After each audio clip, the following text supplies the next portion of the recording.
7-game win streak, the #1 scoring defense in football, and a quarterback who leads the NFL in progression rate. The Los Angeles Chargers, winners of 4 straight, rebuilt after the bye, and led by an MVP-caliber quarterback who's dragging a battered offensive line into the postseason. It's the Texans versus Chargers, and today we break it all down.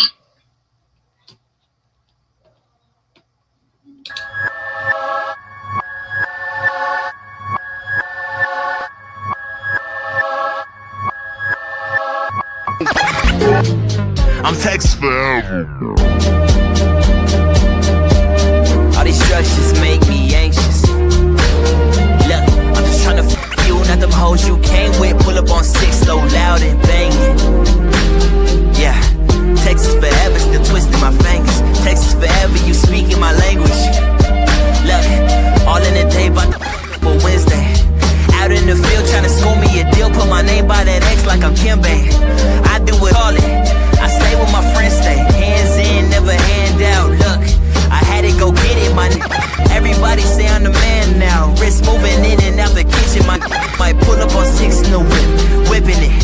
I'm just a young getting it. All I had was the pot I was pissing in. Now everybody want pieces, percentages. I'm just trying to get my niggas over. I did the work that they won't. All this money, cash, cars, clothes, hoes coming in fast, but I'm sipping slow. It's Texas forever. You already know. It's Roy down there. Texas forever.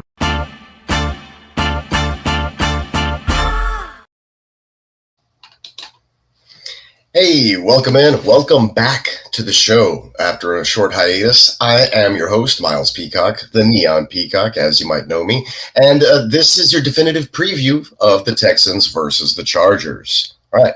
Houston sits at 10-5, LA 11-4. Both teams are playoff bound. Both are surging. Both are built for January. All right. And yes, this is the rematch of last year's playoff game, if you do recall, where the Houston Texans dominated 32-12 and picked off Justin Herbert 4 times. But this isn't last year. Both teams have evolved. Both teams have retooled. Both teams have reloaded a little bit here. So let's get right into it, folks.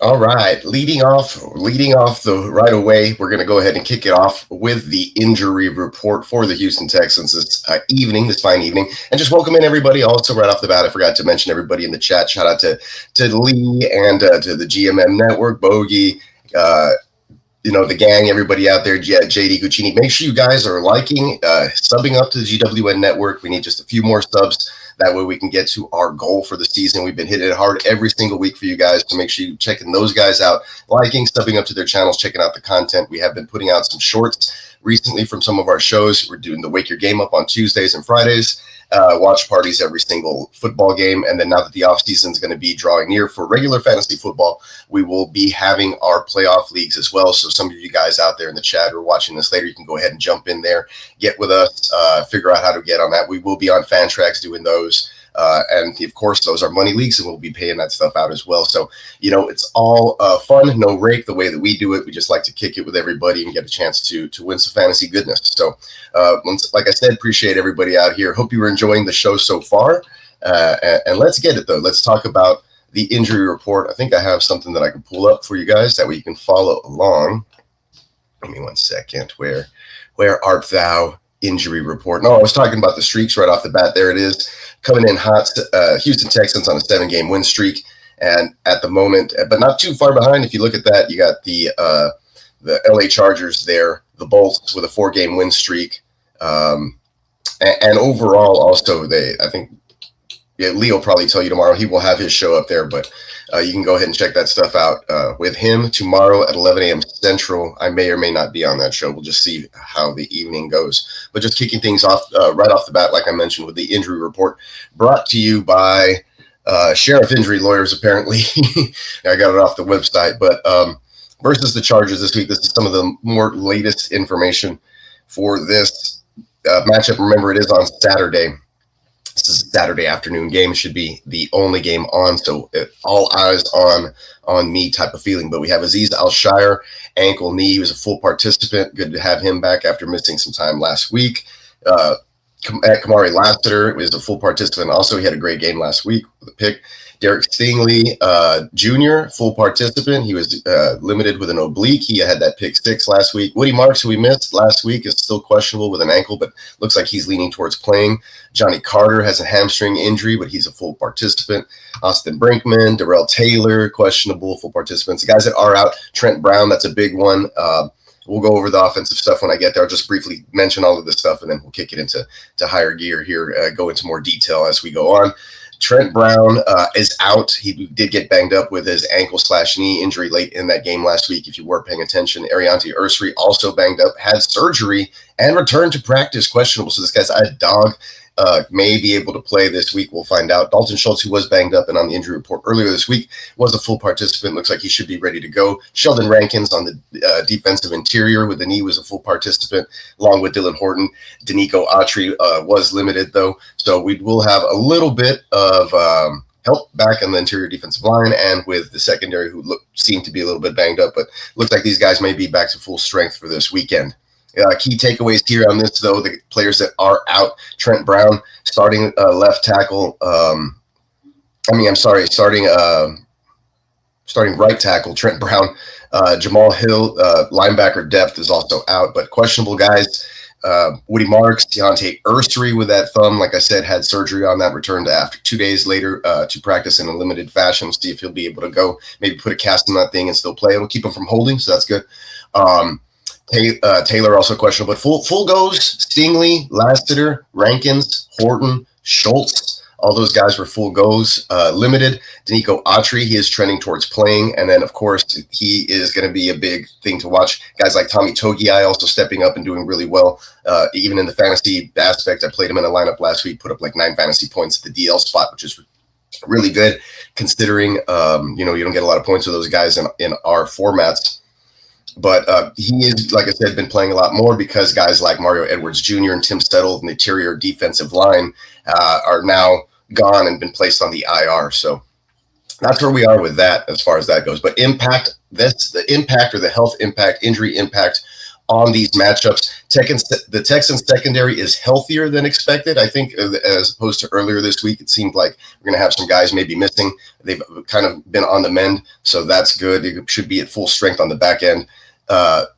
Texans interior defensive line is thin but functional. I mentioned guys like Togiai and other interior pieces like Autry being able to come in, and maybe the snap count has gone up, but they're still great rotational pieces and they're still effective. So like I said, thin but still functional. And of course, the biggest thing here for this takeaway as far as the injury news goes for the Houston Texans is the O-line is still very vulnerable without Brown, and if Ursary misses, with him being limited at practice this week, could be really scary.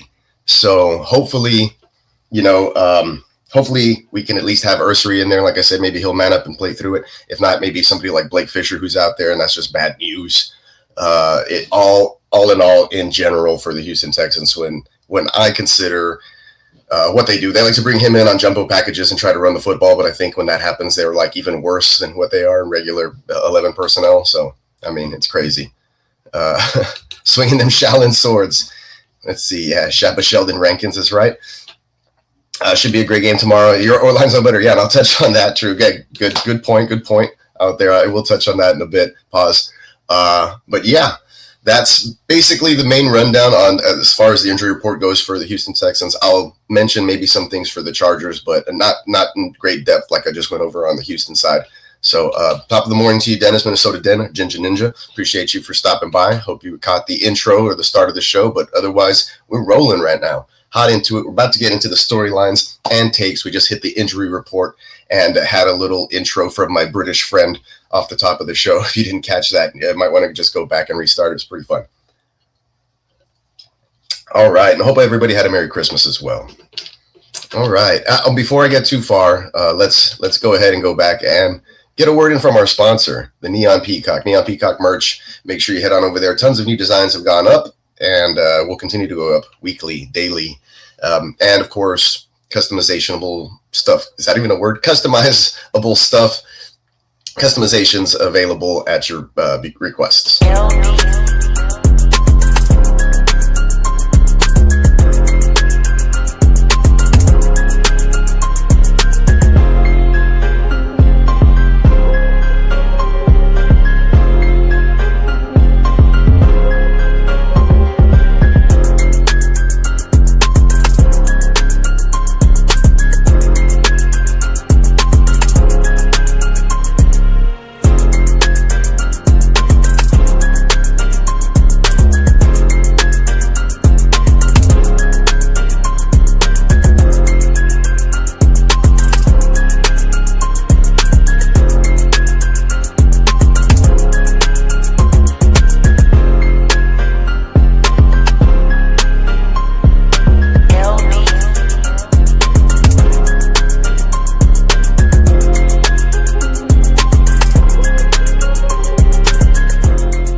All right, cool. Appreciate that. NeonPeacockMerch.com. Make sure you're getting over there, at least entering your email in to the mailing list. That way you get notified when there are sales that are, they typically tend to happen at least once a month, sometimes a little more sporadically than that. But that was the injury report brought to you by NeonPeacockMerch.com. Make sure you, like I said, you're heading on over there and checking out all the latest and cool designs by yours truly.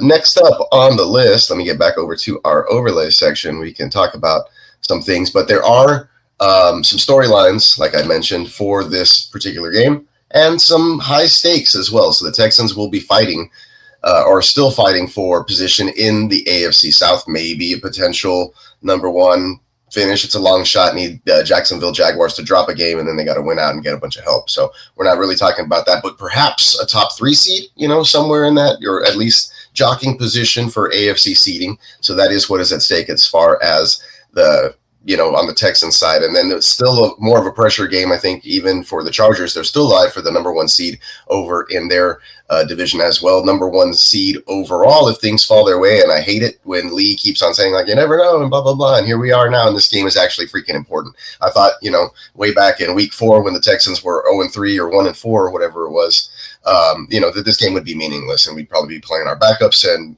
hope tanking or whatever. But here we are, Texans winners of 7 straight, looking for number 8. So crazy. So yeah, this is a pressure game. Like I said, still jockeying for position in the AFC rankings for these teams. Let's see. Do I have anything as far as the AFC rankings go? I thought I had. No, I guess not necessarily. All right, but yeah, this will be next key point here, or at least a stake here. A coaching chess match, sort of say. We have Jim Harbaugh on one side. He has the power run game, the violent defense, and then, of course, DeMeco Ryans with the number 1 scoring defense in the NFL, fewest points allowed entering Week 17, Houston Texans. And there you see the point differentials as far as what they've allowed. And they've had a really tough schedule. It hasn't been, it hasn't been that easy. Strength of schedule's been, pretty up there. You go all the way down to number 27, and you see that they're the only team down there with a winning record. The tough schedule. You have to go all the way back up to 24 at the Los Angeles Rams, as far as that goes. And then you go to the very top, easiest strengths of schedule. Surprise, surprise, the 12-3. And this is through weeks 1 and 16. The New England Patriots, followed by the Denver Broncos. Our nemesis is in the AFC. And no wonder they've racked up so many darn wins. But the Texans sitting at 10-5 with that rough start, really tough battle for them to try to get back into the mix of things and win the division. Like I said, would need to have some things go their way, but as long as they keep battling and take care of business, everything that they want is right there in front of them. Everything they play the game for, the reason why they suit up, it's right there in front of them. head coach D'Amico Ryans with that quote in the locker room after the victory over the Las Vegas Raiders. I almost said Oakland. The Las Vegas Raiders last weekend.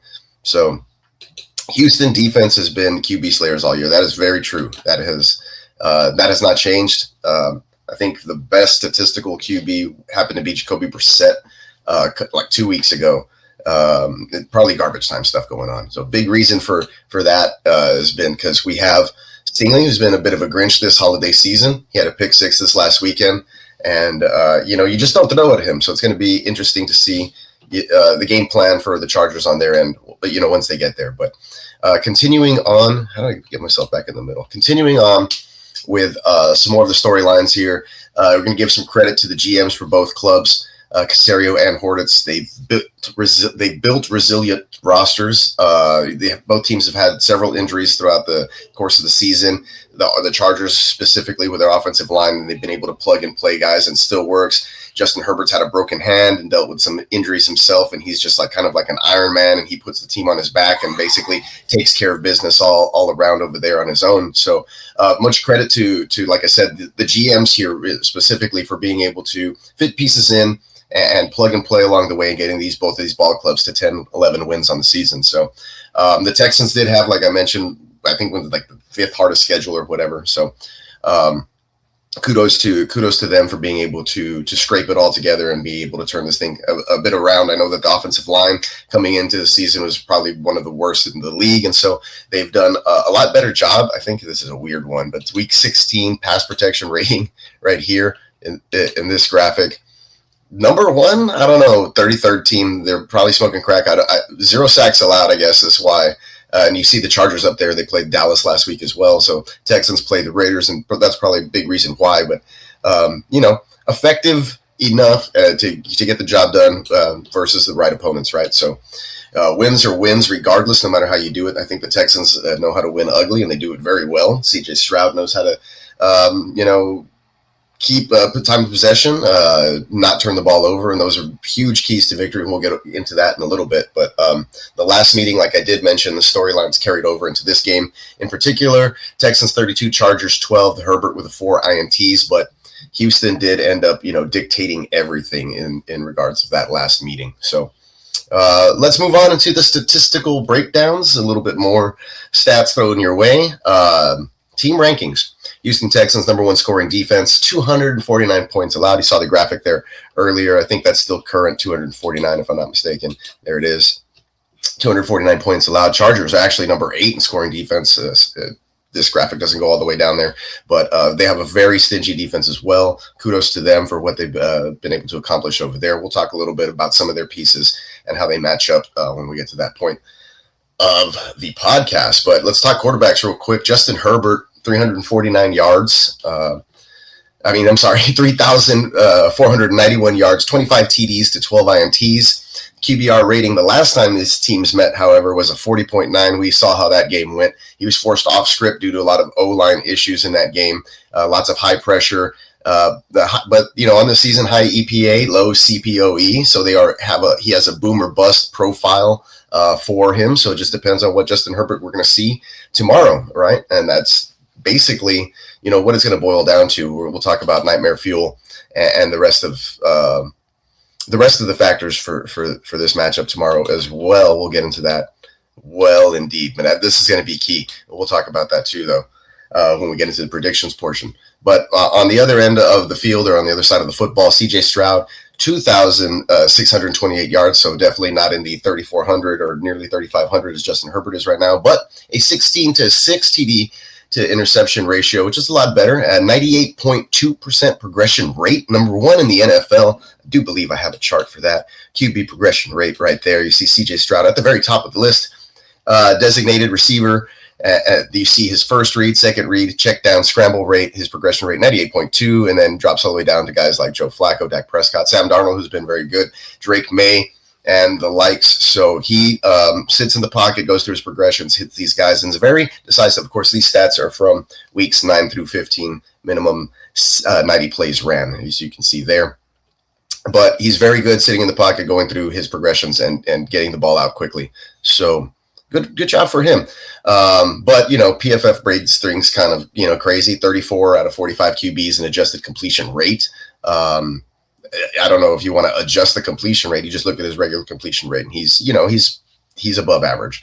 His passing game has been inconsistent, though, this season, and I do believe that falls a lot on the run game and the offensive line. The Texans have been inefficient at best. They lack explosiveness in the deep ball passing attack because they can't protect Stroud. He has to get rid of the football very quickly. And they have too many 1 to 2 yard runs, very predictable in the run game. So that sets them behind early in downs, and that gets them off schedule, and it makes it harder for CJ Stroud to pick up first downs to sustain drives. So they must attack the edges versus the Chargers in the run game. That's the way that they're going to be able to move the football, sustain long drives. Woody Marks being back this week should help them be a more effective run game that we've seen since his absence last week and the week before that when he was forced out of the game versus the Arizona Cardinals. Now, the Chargers on the other side, though, they cannot run between the tackles to save their life. They're 32nd in run blocking, according to PFF, in that category, running between the tackles. So it's going to be a real test to see if they can rely on the off-tackle runs, maybe some misdirections. That way they can maybe perhaps break contain on the hyper-aggressive Texans edge rusher duo, which is the nightmare fuel. And if they can do that, then maybe they'll have some luck like you saw Ashton Genty have this last weekend. When he kind of got bottled up behind the line of scrimmage, people kind of thought that he was maybe tackled already, and then he was able to break something. Perhaps the Chargers can do that in some sort of misdirection type of counter plays where you catch the Texans heading in one direction, you can come back the other. We did see Hampton with 86 yards and a TD last week, so we'll see if he can still build off of that.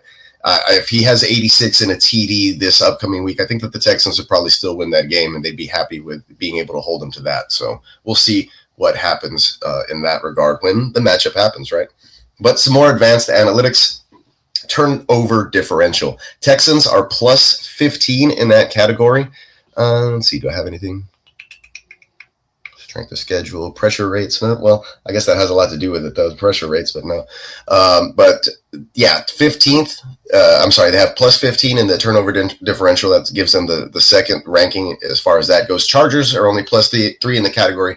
They're ranked 9th in the NFL. The pass rushers, we talked about nightmare fuel, or I said we were going to talk about them. 87 pressures, number 1 in the AFC. That's Will Anderson Jr. all on his own. 13 sacks, elite disruption. DANEILLE Hunter, the Hunter, 75 pressures, 14 sacks, one of the most efficient closers in football at the moment. These two guys will be coming after Justin Herbert, trying to get him off his spot and make him very uncomfortable in the pocket, out of the pocket, just all evening when they play tomorrow. Houston's secondary, in conjunction with these guys, Derek Stingley, Jalen Petrie, Kamari Lassiter, and Kalen Bullock, I believe, all have 4 interceptions apiece this season, if I'm not mistaken. So they've kind of moved some other people around, Miles Bryant and other players, to try to get back in that other safety spot. They've even signed some guys from the practice squad recently. So we'll see how that goes. I do believe that they're getting Jalen Reed back pretty soon. He's eligible to come back from off the IR. I'm not too sure if he was already fully healthy or not, but either way, it would either be Reed, the rookie draft pick, or Miles Bryant playing that other safety spot. But regardless, the other 4 DBs for the Houston Texans, like I mentioned, Bullock, Petrie, Lassiter, and Stingley, all with 4 interceptions apiece. Houston Texans have 17 interceptions as a defense, so they've just been killing it this year. Chargers also have 17 interceptions as a defense, surprisingly, if you take a look at that. But the turnover differential is the big thing, the big deal. Chargers are a little more prone to turn the football over, and Houston Texans have done a really good job of keeping control of the football, time of possession, moving the ball down the field, and not turning it over. So that, in conjunction with having one of the best defenses in the NFL, has been a recipe for them to win football games. So no other secondary in the NFL can even match the Houston Texans secondary. It's not even a question as far as that goes. It's the way that you're able to swarm and cover on the back end. And then one of the bigger issues, of course, was the interior defensive line depth. I know everybody wants to make a big stink about losing Tim Settle and some of these other guys, but the Houston Texans had, I believe, 8 interior defensive linemen earlier in the season, and so they still have a bunch of guys even after Mario Edwards and Tim Settle have been sent to IR. You have Rankins, who's now come back and has been a full go. Autry, who was limited, Situational has been doing really well. Horton's a full go. You got guys like Tommy Togiai, like I mentioned, who's been coming in. Fadakasi, I do believe they lost earlier in the year.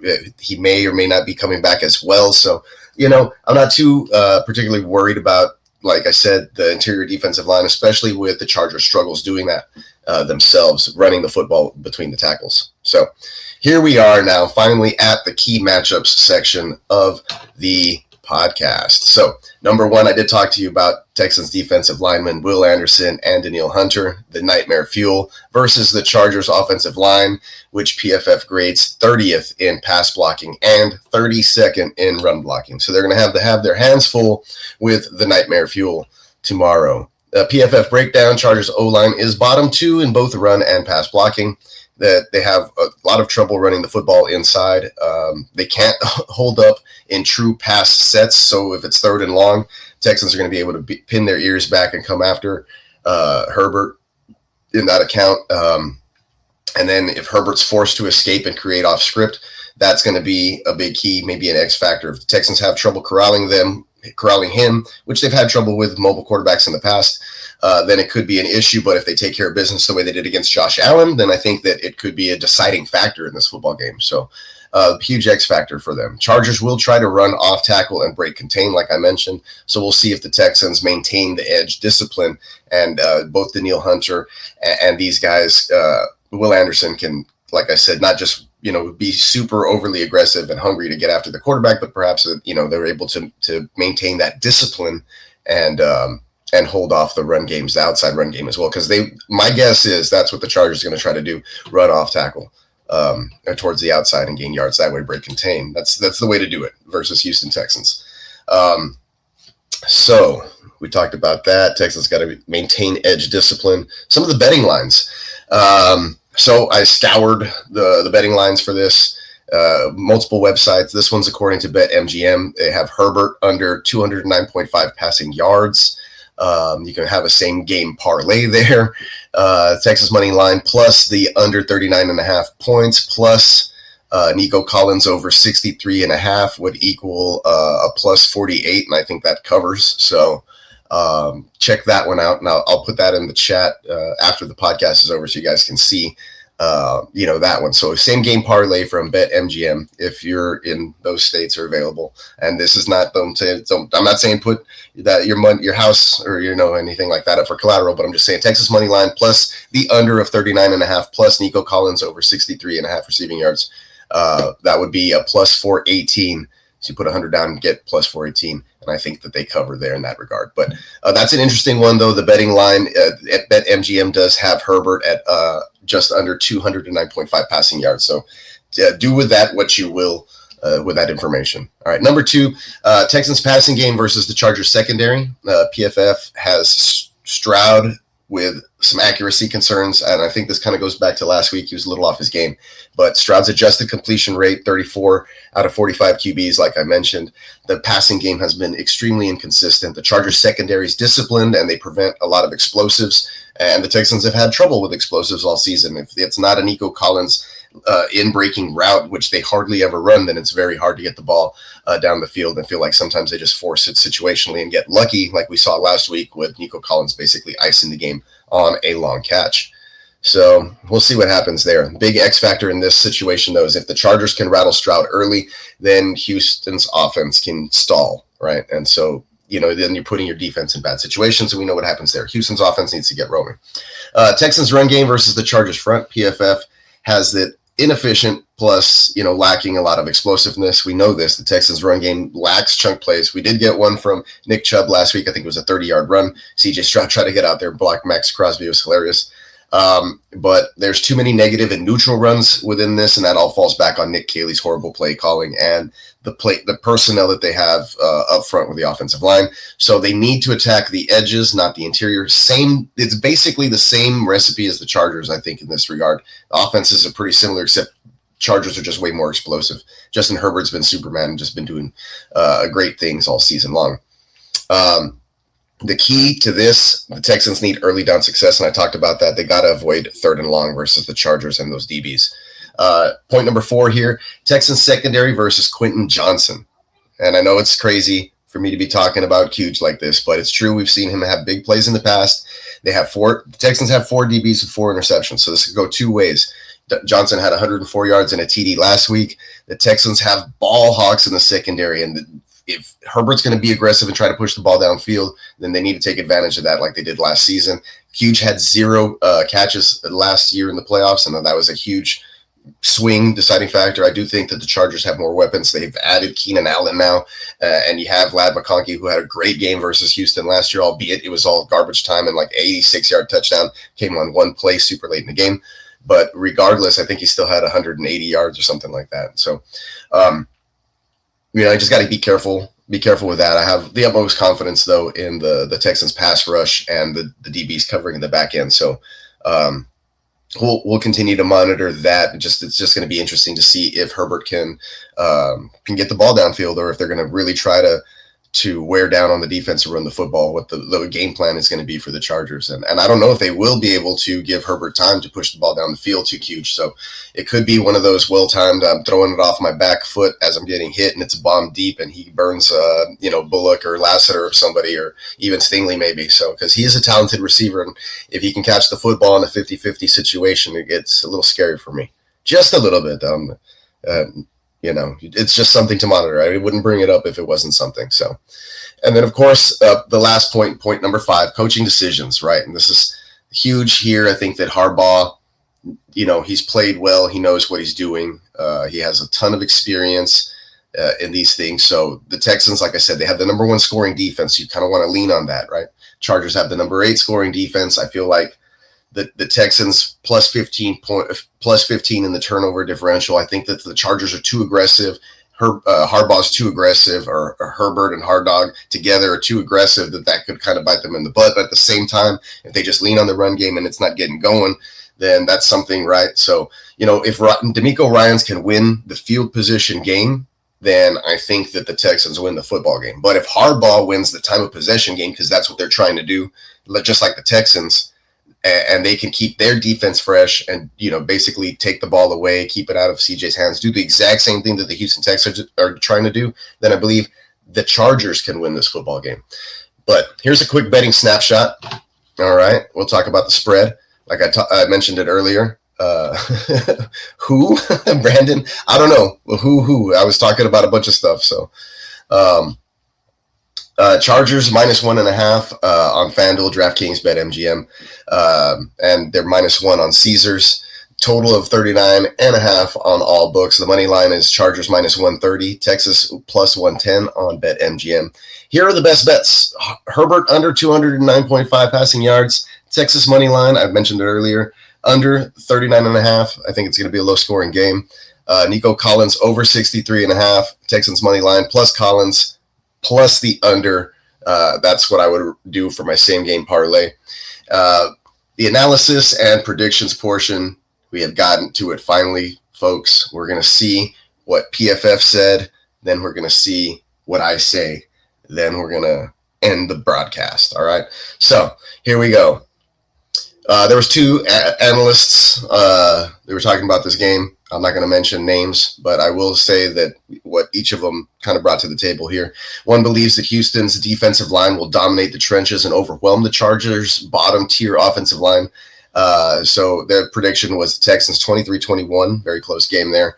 And then the second one was believes that the Chargers can rattle Stroud, limit the explosives on that offense, force Houston into long downs, right? And so both actually agreed on this as well and said that maybe it would be the Chargers 22-19. So I think that they both changed their mind and went with the Chargers, but they said that both of these both of these guys said that this particular matchup would be decided at the line of scrimmage, and I tend to agree with them there as well.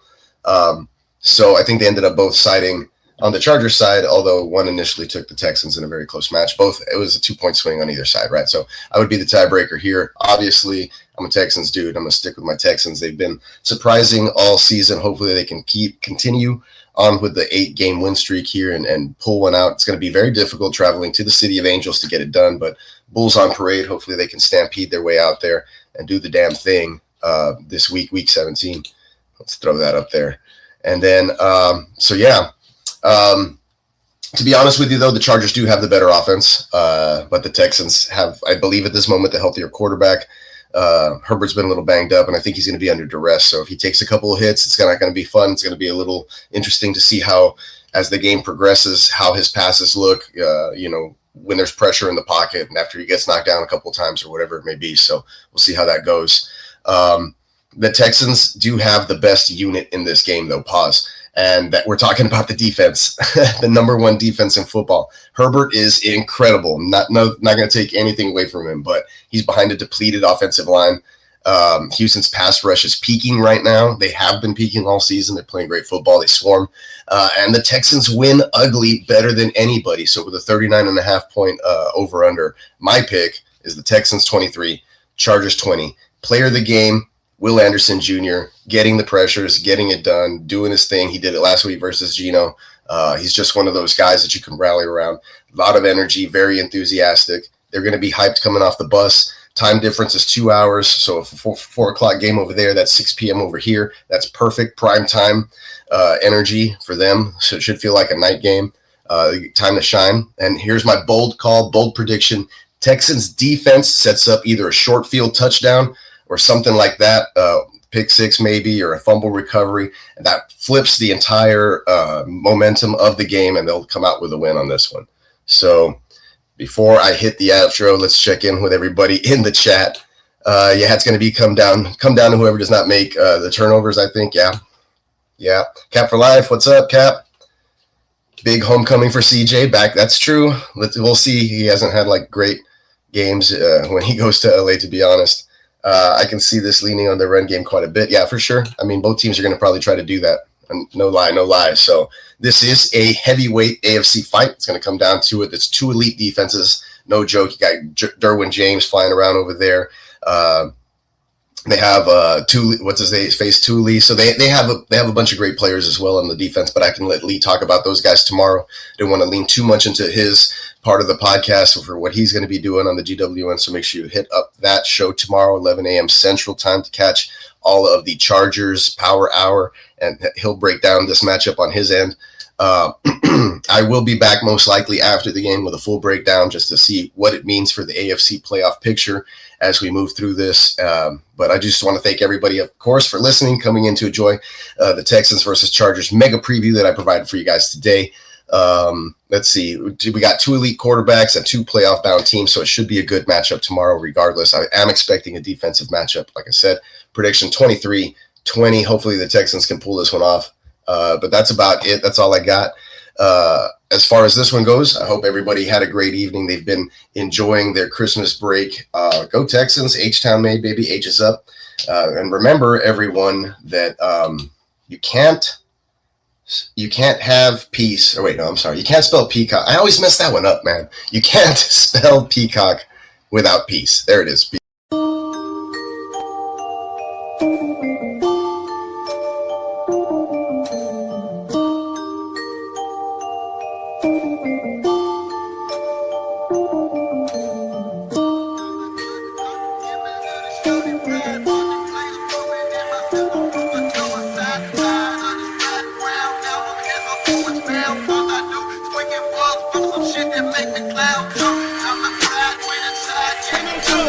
It's special. We started at practice.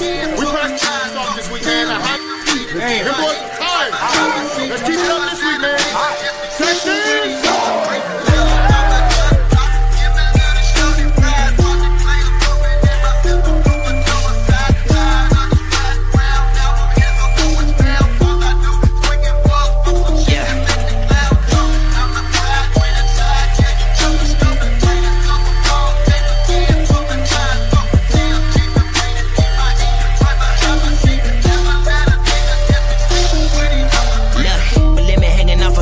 Tank nigga.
Little bitch.